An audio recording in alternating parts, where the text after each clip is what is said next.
L'ami aime en tout temps.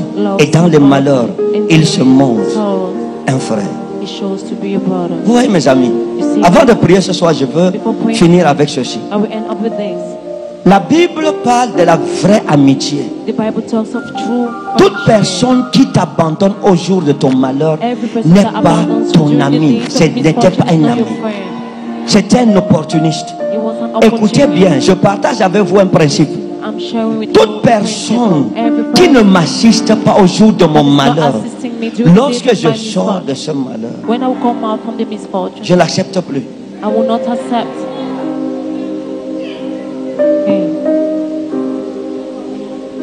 Tu avais un homme, tu l'as aimé de tout ton cœur. Et tu as été frappé d'une maladie. Tu as perdu le poids. Tu étais mourante. Le gars a disparu. Parce que ta beauté a fané. Miraculeusement, le Seigneur te délivre. Tu redeviens plus belle qu'avant. Et il revient que chérie, tape sa bouche. C'est un bandit. Il ne t'a jamais aimé. S'il t'aimait, il resterait à l'hôpital au chevet de ton lit. Il allait te nourrir. Il sortirait te chercher de l'eau. Il sortirait acheter les ordonnances. Tu ne peux pas dire que tu as des amis lorsque tu n'es pas éprouvé. Tu ne peux pas dire que tu as des amis. Tu ne peux pas. Où tu es, tu ne peux pas dire que tu as des amis. Tu connais qui est ton ami au jour où tout le monde t'abandonne. Si une personne ne t'abandonne pas au jour de ton malheur, elle s'identifie à toi. C'est un vrai ami. C'est une personne à qui tu peux confier tes secrets. Ne confie pas ton secret à une personne qui n'a pas prouvé sa loyauté envers toi au jour où ta vie sentait mal. Toute personne qui au jour de ton malheur n'a pas été là, oublie-la, avance. N'accepte plus cette personne dans ta vie. Ce que je vous dis est très sérieux. Parce qu'il y a des personnes qui ont occupé les places inutilement dans nos vies. Il y a des gens qui ne valent pas la peine. Il y a des gens qui ne valent pas la peine. Et je vous dis, la saison qu'il fait maintenant n'est pas une saison où on s'embarrasse des déchets. Sois accompagné de vrais gens, des personnes qui peuvent donner leur vie pour toi. Si tu n'as pas ce genre de personnes, marche seul. L'amitié ne me nourrit pas. Non, l'amitié ne me donne pas l'oxygène. L'amitié ne me donne pas, ne paye pas mon électricité. L'amitié ne me donne pas le salut. Toute relation qui ne t'aide pas à accomplir le but de Dieu pour ta vie, il faut la laisser tomber. Vaut mieux vivre seul que d'être mal accompagné.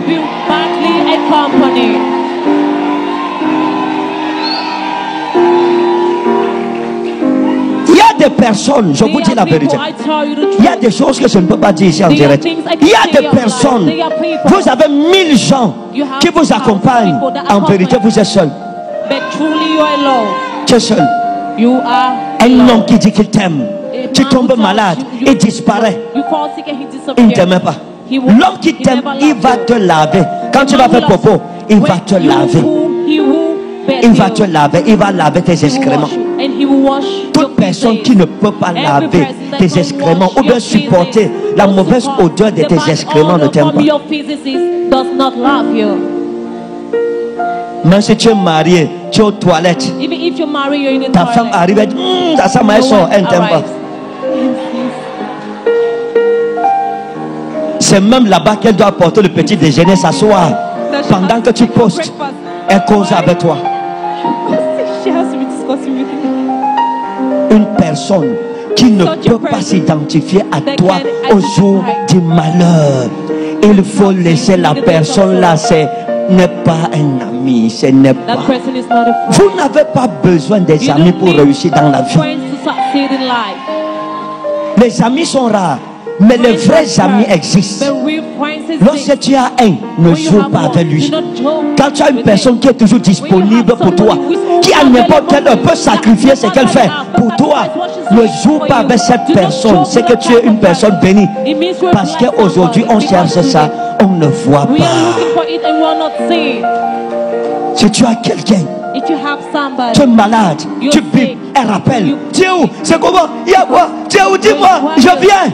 Ne joue pas avec la personne là. Si au jour du malheur de ton ami, tu as toujours été là, au jour de ton malheur, tu l'appelles, il dit je suis occupé, ou bien il dit j'arrive, et il ne vient pas, je t'en supplie, pardon, il ne va pas te donner la vie éternelle. Bloque-le. Il occupe l'espace pour rien dans ta vie. Marche seul jusqu'à ce que Dieu te trouve de vraies personnes. Parce que ce qui nous tue souvent, c'est le mauvais environnement, l'environnement toxique, l'environnement avec des personnes qui ne croient pas en nous, qui rient avec nous, mais qui nous poignardent dans le dos, qui médisent de nous, mais quand ils nous voient, c'est papa, oh mon frère, oh ma chérie, oh non, non, expulse ces personnes de ta vie, expulse-les, expulse, sanctifie ton environnement. Regardez, une personne qui est entourée de personnes loyales est une personne qui ira loin. La Bible dit que l'ami aime en tout temps et dans le malheur, il se montre un frère, il se transforme en un frère. Ça veut dire quoi? L'amitié n'a rien à voir avec la justice ou l'injustice. L'amitié n'a rien à voir avec la justice ou avec l'injustice. La Bible dit que l'ami aime en tout temps, même lorsque on abandonne la foi. L'amitié, c'est la loyauté envers une personne. Ça veut dire quoi? La personne peut être debout, comme la personne peut être couchée. Le vrai ami, même quand tu tombes, il tend la main.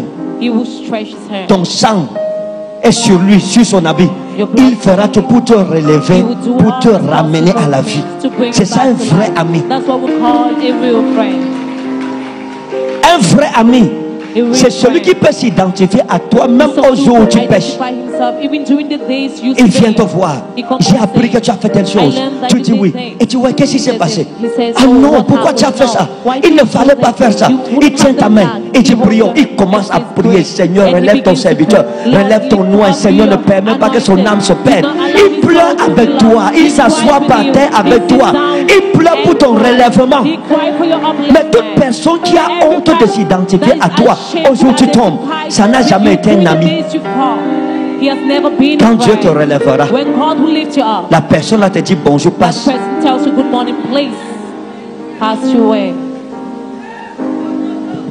Si l'amitié ne peut pas être utile au jour où tout le monde t'abandonne, à quoi sert cette amitié? Parce que l'amitié n'est pas pour les beaux jours. L'amitié, c'est pour les jours où tout le monde t'abandonne et qu'il y a quelqu'un qui te dit prends courage. Ils sont tous partis, mais moi je suis là. Ce que tu as fait n'est pas bien, mais sache que je suis avec toi. On s'en sortira, tu ne mourras point. C'est ça l'ami. Que Dieu te donne de bonnes personnes dans tous les domaines de la vie. Que Dieu vous donne de bonnes personnes dans les finances. Que Dieu te donne de bonnes personnes. Est-ce qu'on peut prier? On va faire une prière. Oh Dieu, expose toute personne fausse dans mon univers. C'est une prière dangereuse. Il faut que tu attaches ta ceinture.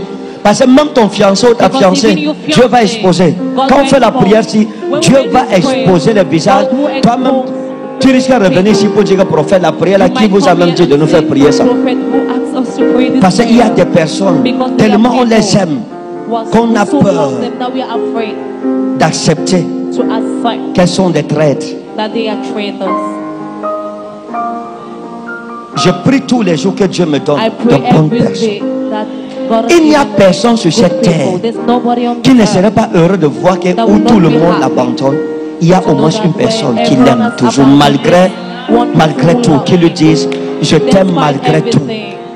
Je t'aime, même comme tu es, je t'aime. Nous allons nous en sortir. Tout le monde t'a abandonné, je te tends ma main. Prions, jeûnons, ne rétrograde pas. Si tu dis que tu aimes quelqu'un, demain le monsieur devient adultère ou la fille devient prostituée. La vraie amitié devient utile quand? C'est en ce temps. C'est à toi d'aller vers ton ami pour lui dire souviens-toi lorsque nous marchions avec l'Éternel, lorsqu'ensemble nous allions dans la maison de notre Dieu, que Qu'est-ce qui t'est arrivé, mon ami? Reviens à l'Éternel, ton Dieu. C'est ça un vrai ami. Aujourd'hui, ce que vous appelez amis, c'est des personnes qui sont bien avec vous. Le jour où vous tombez, ils prennent votre chute pour aller faire un sujet de commentaire, de moquerie, de raillerie et de sarcasme. Sujet de commentaire.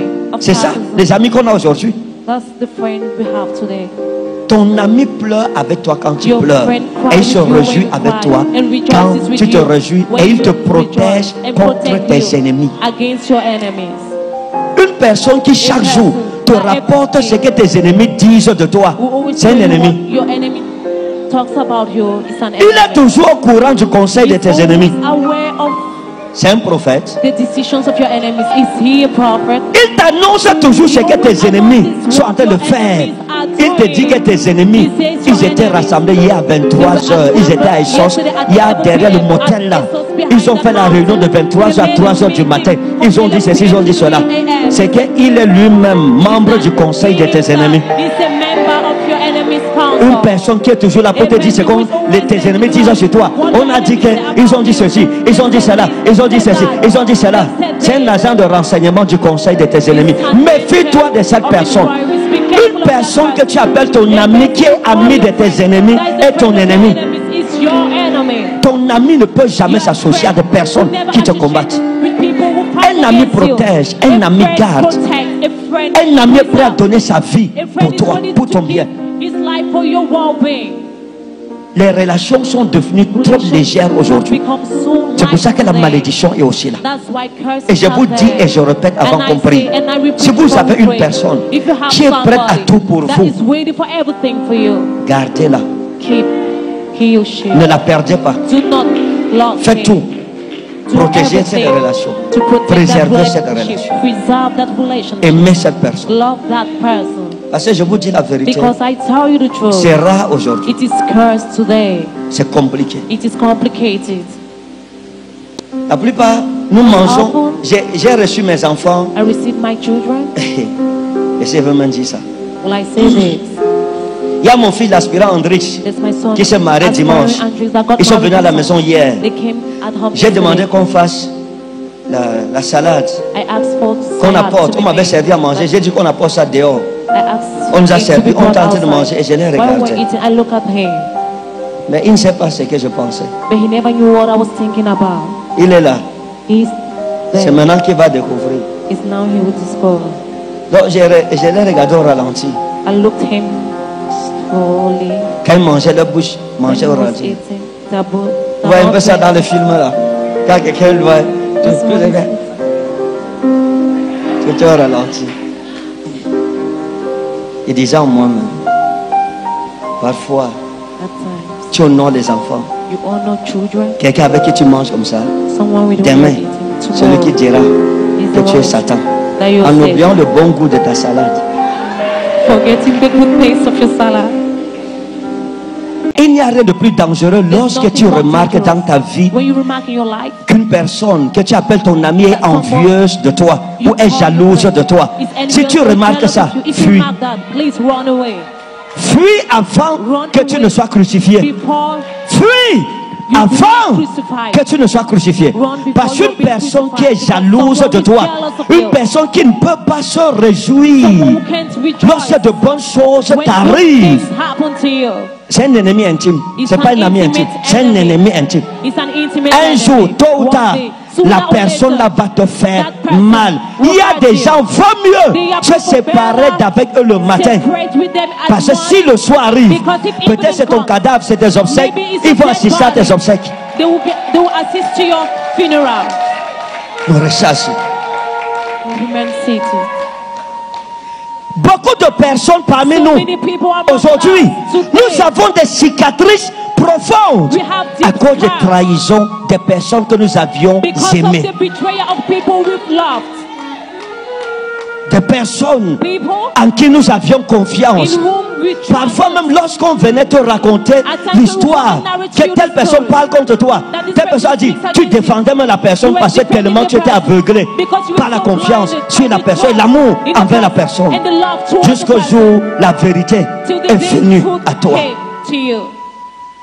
Tu as pleuré Pas parce qu'on t'a trahi, not because you were mais à cause de betrayed, la personne but because qui of t'a the person trahi. that betrayed you. Lorsqu'une personne innocente vient et elle te parle, et tu prends son secret, tu peux répondre ça. Que ce soit dans le secret ou en public, tu es maudit. You're cursed. You are cursed. Tu es maudit. You are cursed. Pourquoi? Parce que tu violes une loi. Tu ne dois pas opprimer l'innocent. Je vous dis la vérité. I tell you the truth. Les larmes de l'innocent appellent le jugement de Dieu. Calls God's judgment. Une personne qui ne t'a pas fait de mal, A person who has not hurt you, et tu l'opprimes, tu l'oppresses, you oppress et elle ne dort pas, and she's not elle sleeping. pleure. Ses larmes deviennent un jugement et une malédiction dans la vie de son oppresseur. On ne fait pas pleurer l'innocent. On ne fait pas pleurer la veuve. On ne fait pas pleurer l'orphelin. On ne fait pas pleurer l'étranger. Il faut faire attention. So be careful. Lorsqu'une personne est vraie envers toi When somebody is true et tu es fausse envers cette personne, tu la manipules, tu lui fais du mal, you hurt her. tu es en train d'attirer la malédiction pas seulement sur toi mais tes enfants. Not only on you, curse not only on you but on your children. Et dit c'est avec toi qu'on marchait à la maison de l'Éternel. Et c'est toi. Donc tu es enfant de Dieu. Je te faisais confiance pour cela. Et moi, je crie à Dieu. Et l'Éternel me sauvera. Lorsque tu es opprimé, lorsque tu es trahi, ne rends pas le mal pour le mal. Crie à ton Dieu. Et ton Dieu te sauvera. Et ton Dieu te sauvera. Et l'Éternel te sauvera. Ne rends jamais le mal pour le mal. Ne rends jamais coup pour coup. Dieu te sauvera. Vous savez, il n'y a pas plus grosse punition pour une personne qui cherche à te détruire que de devenir plus grand que cette personne.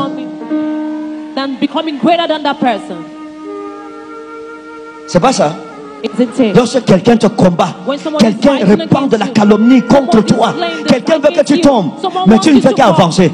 Tu la dépasses en tout, spirituellement, financièrement, matériellement, socialement. Tu la dépasses en tout. Mon ami, c'est la plus grosse punition que Dieu peut donner à tes ennemis. Celui-là même avec qui j'étais en paix, qui avait ma confiance et qui mangeait mon pain, lève les talons contre moi. Toi, Éternel, aie pitié de moi et rétablis-moi. Je leur rendrai ce qui leur est dû. Il y a des personnes que tu as nourries, des enfants que tu as envoyés même à l'école.